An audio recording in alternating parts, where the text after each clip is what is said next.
7 April 2026 Moscow காலம். முதல் வார செவ்வாய் நற்செய்தி வாசகம். யோவான் எழுதிய தூய நற்செய்தியிலிருந்து வாசகம். ஆண்டவரை மாட்சியுமக்கு. அதிகாரம் 20, இறை வசனங்கள் 11 18 முடிய. அக்காலத்தில் மரியா கல்லறைக்கு வெளியே நின்று அழுது கொண்டிருந்தார். அழுது கொண்டே கல்லறைக்குள் குனிந்து பார்த்தார். அங்கே வெண்ணடை அணிந்த 2 வானதூதரை அவர் கண்டார். இயேசுவின் உடலை வைத்திருந்த இடத்தில் ஒருவர் தலை மாட்டிலும் மற்றொரு கால் மாட்டிலுமாக அவர்கள் அமர்ந்திருந்தார்கள். அவர்கள் மரியாவிடம், அம்மா, ஏன் அழுகிறீர்கள் என்று கேட்டார்கள். அவர் அவர்களிடம், என் ஆண்டவர் எடுத்துக்கொண்டு போய்விட்டனர், அவரை எங்கே வைத்தனரோ எனக்கு தெரியவில்லை என்றார். இப்படி சொல்லிவிட்டு அவர் திரும்பி பார்த்த பொழுது இயேசு நிற்பதை கண்டார். ஆனால் அங்கு நிற்பவர் இயேசு என்று அவர் அறிந்து கொள்ளவில்லை. இயேசு அவரிடம், ஏன் அம்மா அழுகிறாய், யாரை தேடுகிறாய் என்று கேட்டார். மரியா அவரை தோட்டக்காரர் என்று நினைத்து அவரிடம், ஐயா, நீர் அவரை தூக்கி கொண்டு போயிருந்தால் எங்கே வைத்தீர் என சொல்லும், நான் அவரை எடுத்து செல்வேன் என்றார். இயேசு அவரிடம், மரியா என்றார். மரியா திரும்பி பார்த்து, ரபூனி என்றார். இந்த எபிரேய சொல்லுக்கு போதகரே என்பது பொருள். இயேசு அவரிடம், என்னை இப்படி பற்றி கொள்ளாதே, நான் என் தந்தையிடம் இன்னும் செல்லவில்லை. நீர் என் சகோதரர்களிடம் சென்று அவர்களிடம், என் தந்தையும் உங்கள் தந்தையும் என் கடவுளும் உங்கள் கடவுளுமானவரிடம் சொல்லி இருக்கிறேன் என சொல் என்றார். மகதல மரியா சீடரிடம் சென்று, நான் ஆண்டவரை கண்டேன் என்றார். தம்மிடம் இயேசு கூறியவற்றையும் அவர்களிடத்தில் சொன்னார். ஆண்டவரின் அருள்வாக்கு. கிறிஸ்துவே உமக்கு புகழ். இயேசுவில் பிரியமான சகோதர சகோதரிகளை, உயிர்த்த ஆண்டுடைய ஒளியில் நாம் நினைந்திருக்கின்ற இந்த பாஸ்கா என் கிழமைகளில் இறைவன் இன்னும் அதிக அளவில் நம் ஒவ்வொருவரையும் நிறைவாக ஆசீர்வதிக்கும்படியாகும். தொடர்ந்து உயிர்ப்புடைய மகிமை நாம் உணர்ந்து கொள்ள தூய ஆவியால் தூண்ட பெற்று இறை ஆசிரியை நாம் இன்று பெறவும். இன்றைய நற்செய்தி நமக்கு மற்றொரு ஆழமான ஆன்மீக உண்மையை வெளிப்படுத்துகிறது. மகதல மரியா இயேசுவை மிகுந்த அன்புடன் நேசித்தவர். உயிர்த்த இயேசுவை நேரில் பார்த்த பொழுதும் அவரை உடனே அடையாளம் காணவில்லை. ஏன் இப்படி நடந்தது? இதற்கான பதில் ஒரே வார்த்தையில் தான் இருக்கிறது. ஏனென்றால் ஒருத்தர் மீது அதிகமாக அன்பு வைக்கின்ற பொழுது அவரை உணர்ந்திருக்க வேண்டும், தெரிந்திருக்க வேண்டும். ஆனால் இங்கு மரியா உடனே அடையாளம் காணவில்லை என்பது ஒரு சந்தேகத்துக்கான ஒரு வழி. இதற்கான பதில் அந்த ஒரு வார்த்தை தான், அதுதான் இருள். இந்த இருள் என்பது வெளிச்ச இன்மை அல்ல, மாறாக துக்கத்தின் இருள், கண்ணீரின் இருள், அறியாமையின் இருள், அவநம்பிக்கையின் இருள், பயம் மற்றும் குழப்பத்தின் இருள். மரியா இயேசுனுடைய உடலை தேடி வந்தவர்.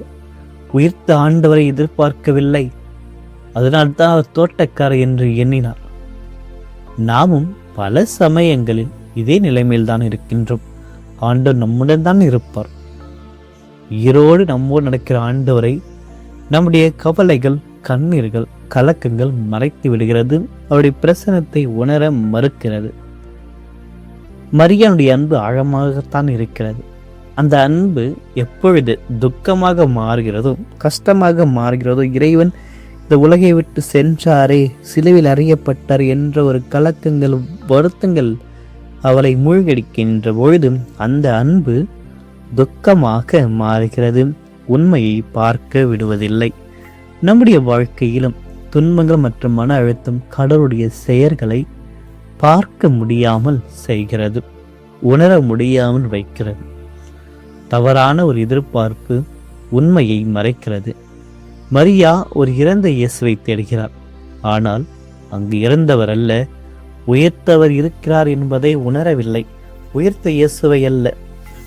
நாமும் பல முறை கடவுள் எப்படி செயல்பட வேண்டும் என்று நாம் முடிவெடுத்துதான் கடவுளிடத்தில் நாம் செல்கின்றோம். ஆனால் கடவுள் எல்லா இடத்திலும் எதிலும் எதையும் செய்யக்கூடியவர்.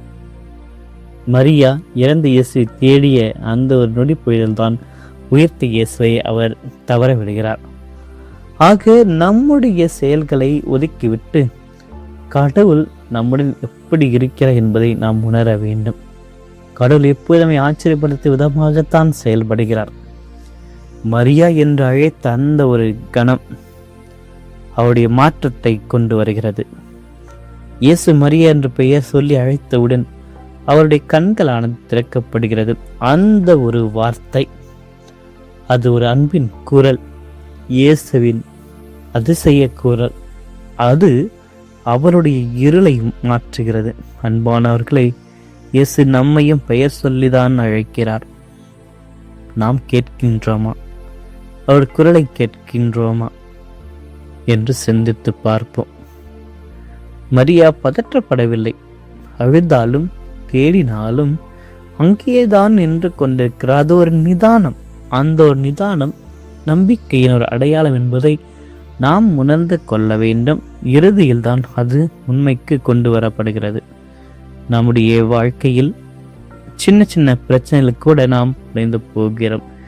ஏதாவது சொல்லிவிட்டால் போதும், மனம் உடைந்து போகிறோம். ஏதாவது சிறிய விஷயம் நடந்தாலே போதும், மனம் தவற வருகின்றோம். பதட்டம் அதிகமாகிறது, நம்பிக்கை குறைகிறது. ஆனால் இந்த நற்செய்தி ஒரு நிதானம், அதுடன் இணைந்த ஒரு நம்பிக்கை உயிர்ப்பினுடைய அனுபவத்திற்கு கொண்டு செல்கிறது. உயிர்ப்பு அவளுடைய துயரத்தை மாற்றுகிறது. ஏன் அழுகிறாய் என்று இயேசு கேட்டார். அவளுடைய கண்ணீரை துடைத்தார். துயரம் அங்கு மகிழ்ச்சியாக, அமைதியாக மாறுகிறது. அதே கேள்வி இன்று நம்மையும் இறைவன் கேட்கிறார். கேட்க வருகின்ற இறைவனுடைய குரலை கேட்போம். மரியானுடைய கண்ணீர் ஒரே ஒரு நொடியிலேயே மகிழ்ச்சியாக மாறுகிறது. நான் ஆண்டவரை கண் என்று சாட்சியாக மாறுகிறார். நம்மிடத்திலும் இறைவன் கேட்கிறார், ஏன் அழுகிறாய் என்று. நம்முடைய துயரத்தை கொடுத்து விடுவோம், பயத்தை கொடுத்து விடுவோம், கண்ணீரை கொடுத்து விடுவோம். ஆண்டவருடைய உயிர்ப்பு சக்தி இந்த அனைத்து துயரத்தையும் மகிழ்ச்சியாக மாற்றும், பயத்தை வலிமையாக மாற்றும், கண்ணீரை சந்தோஷத்தில் நம்மை உருவாக்கும். அவர்கள் உயிரை சாவினின்று காக்கின்ற இறைவன் ஆண்டவர் யாரை காக்கிறார் என்பதை நாம் உணர்ந்து கொள்ள வேண்டும். அவரை நம்புகிறவர்களை, அவருடைய அன்புக்காக காத்திருப்பவர்களை இஸ்ரேல் மக்களைப் போல நம்மையும் ஆண்டவர் வழி நடத்துகிறார். நம்முடைய வாழ்க்கை இருக்கின்ற பஞ்சை காலங்களில் கூட இறைவன் நம்முடன் வாழ்கிறார். நம்மை விட்டு கைவிட மாட்டார். ஆகவே இன்றைய நாளில் நம்முடைய வாழ்க்கை இருக்கின்ற அனைத்து இருள்களை கொண்டு வந்து, கவலையாக இருக்கட்டும், நோயாக இருக்கட்டும், மன அழுத்தமாக இருக்கட்டும், இன்மையாக இருக்கட்டும், ஆண்டவருக்கு கொடுத்திடும். ஏன் அழுகிறாய் என்று கூறுகிற ஆண்டவருடைய வார்த்தையை கேட்டு இறைவனை உண்மையாக தேடுவோம். அவர் நம்மை அழைப்பார், ஆசீர்வாதத்தை அளிப்பார், இருளை மாற்றுவார், மகிழ்ச்சியை அளிப்பார். இந்த ஒரு எண்ணத்துடன் ஆண்டவருடைய அருளை பெற்ற இந்த நாளில் நாம் இறை பிள்ளைகளாக வாழ்வோம். ஆமென். என்று வாழும் எல்லாம் அல்ல இறைவா, இதோ இந்த காலை பொழுதற்காக மக்கள் நன்றி செலுத்துகின்றோம். விடியற்காலை ஆண்டவர் இயேசுடைய உயிர்ப்பினுடைய நினைவு நாட்களை கொண்டாடுகின்ற எமக்கு உம்முடைய ஆசீர்வாதத்தையும் அருளையும் கிருபையும் அளித்து உம்முடைய பிரசனத்தை நாங்கள் உணர்ந்து கொள்கின்ற ஒரு நல்ல ஒரு வழியை என்று எங்களுக்கு காண்பித்தருளும். உயிர்த்த ஆண்டவரை, இந்த புதிய நாள் எங்களுக்கு அருளியதற்காக உம்மை போற்றுகிறோம், வாழ்த்துகிறோம், ஆராதிக்கின்றோம், மக்கள் நன்றி கூறுகிறோம். கண்ணீரில் நின்ற மகதல மரியாமை போல எங்களுடைய வாழ்க்கையிலும் பல நேரங்களில் துக்கம், கவலை, பயம், அறியாமை எனும் இருளில் நாங்கள் நடக்கின்றோம். அந்த இருளால் உம்மை நாங்கள் அடையாளம் காண முடியாமல் போகிறது. ஆண்டவரே, எங்களுடைய உள்ளத்தில் இருக்கின்ற இருளை உமது அருளினால் அகற்றியருளும். நம்பிக்கையின்மையை விசுவாசமாக மாற்றும். எங்களுடைய பதற்றத்தை அமைதியாக மாற்றும். எங்களுடைய கண்ணீரை மகிழ்ச்சியாக மாற்றும். ஏன் அழுகிறாய் என்று மரியாதை கேட்டதை போல் இன்று ஆண்டவரை எம்மிடத்தில் கேட்கின்ற அந்த ஒரு குரலை கேட்பதற்கான எல்லா தயாரிப்பை எங்களுடைய இதயத்தை திறந்தருளும். எங்கள் பெயர் சொல்லி அழைக்கின்ற பொழுது உங்களுடைய அன்பின் குரலை அறிந்து கொள்கின்ற கிருபையை எங்களுக்கு தாரும். உண்மை தேடும், உண்மையை நாடுகின்ற ஒரு உண்மையான மனிதனை எங்களுக்கு தாரும். நிதானமும் வாழ்கின்ற ஞானத்தையும் எங்களுக்கு அருளி அருளும். இந்த புதிய நாளில் ஆண்டவரை எங்களுடைய எண்ணங்கள், வார்த்தைகள், செயல்கள் அனைத்திலும் உமது சித்தமே நிறைவேறிட கிருபை புரிந்துள்ளோம். எங்களுடைய வாழ்க்கையை அன்பின் சாட்சியாக மாற்றியுள்ளோம். உயர்த்த ஆண்டவரை நீர் எங்களுடைய வாழ்க்கையில் ஒவ்வொரு தருணத்திலும் எங்களுடன் பயணித்து நம்பிக்கையில் எம்மை ஆட்கொண்டு மகிழ்ச்சியுடன் வாழ எங்களை ஆசீர்வதித்தோம். இந்த நாட்களில் பிறந்த நாட்கள், நினைவு நாட்களை கொண்டாடுகின்ற பல்வேறு தேவைகளால் உம்மை நாடி வருகின்ற ஒவ்வொரு பிள்ளைகளையும் அரவணைத்து காத்திரலும்.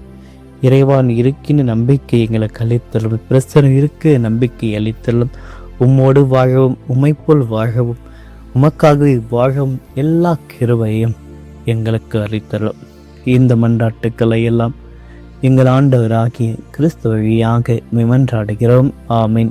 எல்லாம் வல்ல இறைவன் தந்தை, மகன், தூய ஆவியார் ஒவ்வொருவரையும் நிறைவாக ஆசீர்வதிப்பாராக. ஆமீன்.